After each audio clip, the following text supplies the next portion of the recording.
अस्सलाम वालेकुम। बहुत ज़्यादा भाइयों ने रिक्वेस्ट की थी कि आप चार्जिंग के ऊपर एक मुकम्मल डिटेल से वीडियो बनाएं, कहाँ से कैसे कौन सा वोल्टेज चेक करना है। मेरा भी मूड तो नहीं था, मेरा दिल था कि लैब एक लैदा से बना के वहाँ पे आपको समझाता, लेकिन ये है कि अब जो भी है आपके सामने है। तो मैंने जहाँ मैं शॉप है मेरी वहीं पे बैठ के ये वीडियो बनाई है। ये वाइट बोर्ड अपनी झोली में रखा है मैंने, इतनी स्पेस नहीं है मेरे पास, तो जैसी भी है आपके सामने। तो इस वीडियो के एंड में मैं आपको प्रैक्टिकली भी बताऊंगा कहाँ से कैसे वोल्टेज चेक करने हैं और किस तरीके से चेक करना है। तो हमारे पास एक ये ऊपर मेन बोर्ड है और एक नीचे सब बोर्ड है, ठीक है। कुछ जो पुराने मॉडल हैं उनमें सब बोर्ड नहीं होता, वो पूरे का पूरा फुल बोर्ड उसमें होता है। तो ये कंडीशन डिपेंड करती है आपके पास मॉडल कौन सा, लेकिन आपने जो कॉन्सेप्ट है इसकी थ्योरी है वो आपने समझ लेनी है। वर्किंग अप्लाई हर किसी पे होगी, हर बोर्ड पे ये अप्लाई होगी। तो ये जितने भी बोर्ड पे कनेक्टर लगे होते हैं, जैसे कि डिस्प्ले कनेक्टर या बैटरी कनेक्टर या कोई भी कनेक्टर है, तो इन्हें एफपीसी कैमरा कनेक्टर, अगर कैमरे का है तो FPC camera connector, FPC battery connector, FPC display connector, charging connector, इस तरह के इन्हें कनेक्टर बोला जाता है। जैसे कि एफपीसी बैटरी कनेक्टर भी होता है। तो ये मैंने एक बैटरी चार्जिंग जैक नीचे बना लिया है सब बोर्ड पे। तो इसकी टोटल 5 लाइनें होती हैं। ये मैं 8600 का बता रहा हूँ। जो सी टाइप है उसका थोड़ा सा अलग होता है, वो दोनों साइड से वर्किंग करता है, लेकिन कॉन्सेप्ट यही होता है उसका भी। तो इसमें एक लाइन होती है जो ये जो मैंने रेड मार्कर से ड्रा की है, ये लाइन होती है इसकी वी बस की, जिसे आप पॉजिटिव अपनी ज़ुबान में कहते हैं, पॉजिटिव दी लाइन है, लेकिन ये वी बस इसे कहते हैं। इसे स्कीमेटिक की ज़ुबान में वी बस कहते हैं। जब आपने स्कीमेटिक रीड करना है तो यहाँ पे वी बस लिखा होगा। दूसरी लाइन जी एन डी होती है, जिसे ग्राउंड बोला जाता है, जिन्हों माइनस किया जाता है, पंजाबी च माइनस कहते हो तुसी। तो ये 2 लाइनें होती हैं, एक वी बस होती है और एक जी एन डी ग्राउंड होती है। फिर 2 लाइनें होती हैं इसकी डी पी डी एम। ये 2 लाइनें बहुत ही अहम होती हैं। कुछ मॉडल्स में ये आईसी से जाकर कनेक्ट, पावर आईसी से कनेक्ट होती हैं, और कुछ मॉडल में ये सीपीयू से कनेक्ट होती हैं। इनका काम ये होता है कि मोबाइल को पीसी के साथ कनेक्ट करना। अक्सर आपका मोबाइल पीसी के साथ कनेक्ट नहीं हो रहा था, तो कहते हैं कि इसका चार्जिंग जैक चेंज करवाएं। उसकी रीज़न यही है कि ये आपका जो है ना, ये 2 लाइनें मिस हो रही होती हैं, या तो ब्रेक हो चुकी होती हैं या मिस हो गई हैं, या चार्जिंग जैक लगाते वक्त इन लाइनों को आपने टच ही नहीं किया। एक इसमें तीसरी लाइन होती है आईडी की लाइन। 2 तो लाइनें होगी, एक जीएनडी एक वी बस, और 2 और लाइनें होगी डीपीडीएम। एक लाइन होती है आईडी की जो कि सीपीयू से ही आती है। न्यू मॉडल्स में आ रही हैं ये लाइन, पुराने मॉडल में नहीं आती आईडी की लाइन। न्यू मॉडल को कंट्रोल कर रहा है सीपीयू, चार्जिंग जैक को भी कंट्रोल कर रहा है वो सीपीयू। तो इसी रूट के ज़रिए ये ऊपर जाती हैं। 5 की 5 लाइनें फ्लैक्स के ज़रिए भी जाती हैं, चार्जिंग फ्लैक्स के ज़रिए भी जाती हैं, और डिस्प्ले जो पैनल होता है उसके ज़रिए भी जाती हैं। कुछ मॉडल में पैनल ऐसे आए हुए हैं कि जिसके ज़रिए ये ऊपर जाती हैं डिस्प्ले। जैसे कि ये मेरे पास है A14 है, A13 मॉडल। तो ये देखें, इसके डिस्प्ले जो है पैनल है, इसके अंदर से ही होकर इसकी लाइनें ऊपर जा रही हैं चार्जिंग की। तो ये मॉडल है, इसका चार्जिंग फ्लैक्स लैदा लगी हुई है और डिस्प्ले का पैनल लैदा लगा हुआ है। तो ये कॉन्सेप्ट फिर कह रहा हूँ वही अप्लाई होगा, वही सेम रूल अप्लाई होगा। बस आप वो क्या कहते हैं, डिज़ाइन इसका चेंज हो जाता है, बोर्ड का डिफरेंस हो जाए तो वो आपने घबराना नहीं है, बाकी रहता वही सेम है। ऊपर जब सप्लाई जाती है तो आपने टीपी पॉइंट पे जाकर चेक करना होता है। टीपी पॉइंट होता है इसका टेस्ट पॉइंट होता है, जहाँ पे आपने इसकी वी बस चेक करनी है कि नीचे से चार्जिंग जैक इसके वोल्टेज बना रहा है, वी बस बना रहा है। वी बस बन रही हो तो आपका ऊपर शो हो जाएगा टीपी पॉइंट पे। उससे आगे टीपी पॉइंट से आगे चलें तो आपका आ जाता है OVP IC। OVP IC basically new model में यूज़ हो रहा है। ये आईसी का मकसद क्या है लगाया क्यों है कि जैसे कि मैं सादा सी मिसाल से आपको समझा दूंगा। हमारे घरों में ब्रेकर लगे होते हैं, उनका काम क्या है? अगर ब्रेकर ना भी लगाएं तो डायरेक्ट भी बिजली चल सकती है। ब्रेकर का क्या काम है? ब्रेकर का काम ये होता है कि वो अगर लाइट कम ज़्यादा हो तो वो ब्रेकर ट्रिप कर जाता है, या घर से कोई चीज़ शॉर्ट हो जाए तो ब्रेकर ट्रिप हो जाएगा। इसी तरह ये इन्होंने न्यू मॉडल्स में OVP IC लगा दी है। इसका मतलब होता है ओवर वोल्टेज प्रोटेक्टेड।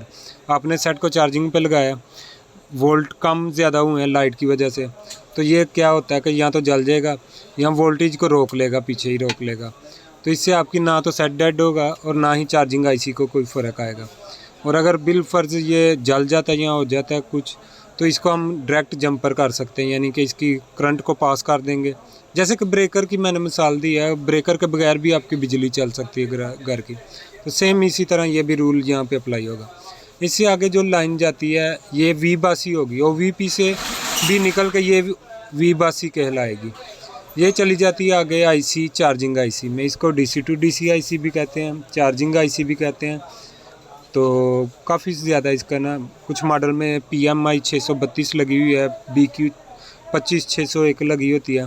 एक भाई ने पूछा था कि इसकी पहचान कैसी होगी। तो भाई जिस IC के पास आपके 5.2 या 4.7 4.2 तक वोल्टेज आ रहे हों, वो आपकी charging IC DC to DC IC होगी।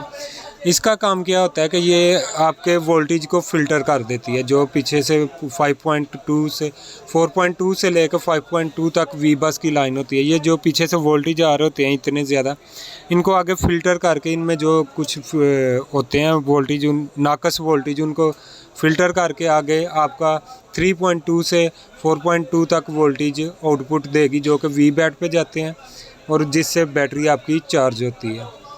यहाँ तक अगर आपको समझ आ गया है, अगर नहीं आया तो आप मुझसे कमेंट में कुछ भी पूछ सकते हैं, मैं दोबारा आपको समझा दूँगा। तो ये IC दो तरह के वोल्टेज जनरेट करती है, एक VPH होता है और एक V बैट होता है। V बैट से मुराद बैटरी के वोल्टेज ऑफ बैटरी। ये 3.2 से लेके 4.2 तक होते हैं। इसी तरह एक और वोल्ट ये जनरेट करती है कि VPH भी होता है और V सिस्टम भी होता है। क्वालकॉम के सेटों में V सिस्टम होता है और मीडियाटेक के सेटों में VPH होता है। ये तो VPH की जो लाइन होती है ये भी सेम उतने ही वोल्टेज होते हैं जितने V बैट के वोल्टेज होते हैं।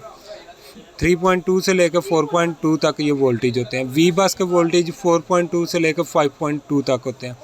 कभी भी आपने चार्जिंग जैक के V बस से जंपर उठा के बैटरी कनेक्टर के V बैट पे जंपर नहीं देना, यानी कि सब कुछ बाईपास करके आपने डायरेक्ट जंपर। ये मेरे पास ऐसे केस देखने में आए हैं, काफ़ी ज़्यादा आए हैं, तो वो मैं आपको दिखाऊंगा भी कैसे आपने नहीं करना, सेट डेड हो जाता है। आपने कभी भी इस तरह का जंपर नहीं देना। बिल फर्ज आपकी नीचे से V बस की करंट ऊपर नहीं आ रही, नीचे बन रही है चार्जिंग जैक से, तो आपने V बस का जंपर ऊपर V बस को ही देना है, V बैट पे नहीं देना। जहाँ पे TP पॉइंट है वहाँ पे आपने इसका TP पॉइंट ढूंढ के वहाँ पे आपने इसका जंपर दे देना होता है। तो लिहाजा ये चीज़ें समझने वाली होती हैं कि जहाँ पे जिसका जंपर हो, V बस का है तो V बस पे ही जंपर देना है, V बस से V बैट का जंपर हरगिज़ नहीं देना आपने। ये 2-3 बातें आपने समझ लेनी है। अगर आपका OVP IC over voltage protected IC आपका जल जाता है या ख़राब हो जाता है, तो ये हाँ इसका आप जंपर कर सकते हैं, इसको आप बाईपास कर दें तो कोई इशू नहीं है। आप इसको उतार के इसकी 2 लाइनें आपस में आपने शॉर्ट कर देनी होती हैं, तो आपकी सप्लाई ऑन हो जाएगी चार्जिंग IC तक। तो मैं इस वीडियो के आखिर में आपको बताऊंगा भी, मेरे पास Vivo Y95 है, वो भी चार्जिंग के लिए आया है, चार्जिंग नहीं कर रहा। तो IC मैं काफ़ी देर से समझा रहा हूँ, IC। तो IC का मतलब भी क्या होता है ये भी इस वीडियो में बता देता हूँ। IC का मतलब होता है ये मुख्तलिफ़ चीज़ों से मिलकर बना होता है, रजिस्टर, डायोड और कोयल वगैरह से मिलकर 3-4 चीज़ों से मिलकर बना होता है। अगर अलग-अलग ये चीज़ें लगाई जाएँ तो पूरा बोर्ड आपका ना, जो PCB बोर्ड होता है आपका, ये फुल हो जाए। तो उन्होंने क्या किया होता है कि ये शॉर्ट चिप में आपको सारी चीज़ें मिला कर दे दी। इसका IC का मतलब होता है इंटीग्रेटेड सर्किट। तो ये सारी चीज़ें इसमें मिला के एक छोटी सी चिप बना के उन्होंने आपको आपके हाथ में दे दी होती है कि ये इसका। तो ये आसान भी रहता है IC को चेंज करना, और कोई मसला हो तो आप इसको चेंज कर सकते हैं। तो ये कुछ चीज़ों का मिलके एक मजमूआ होता है। पावर IC के अंदर भी सेम इसी टाइप होता है।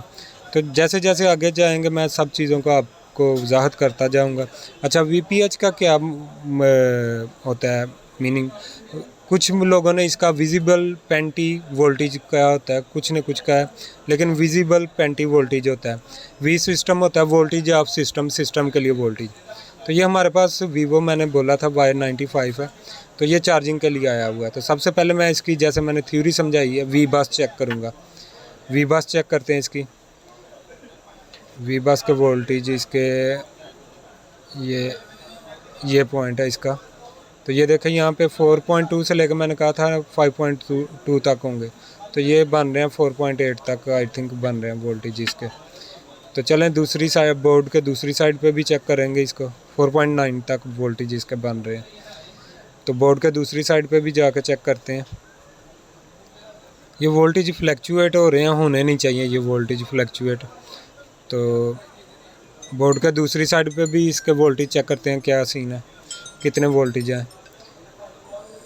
ये लगी है इसकी चार्जिंग आईसी और इसके साथ ये ब्लैक वाली OVP आईसी है इसकी। तो ये देखें यहाँ पे, जहाँ पे चार्जिंग आईसी है यहाँ पे ये वोल्टेज इन हो रहे हैं, ये इस यहाँ पे भी वोल्टेज आ रहे हैं। तो ये इसकी वो OVP आईसी है। यहाँ से यहाँ पे भी वी बस बन रहा है और यहाँ से पास होकर दूसरी साइड यहाँ पे भी वी बस बन रहा है। मतलब आपकी OVP आईसी ओके है। ये अब आपकी चार्जिंग आईसी है BQ25601 लगी हुई है। आगे इसने VPH बनाना होता है और VBAT बनाना होता है, दोनों नहीं बन रहे इसमें। तो इसका चार्जिंग आईसी का इशू है, इसे हम चेंज करेंगे।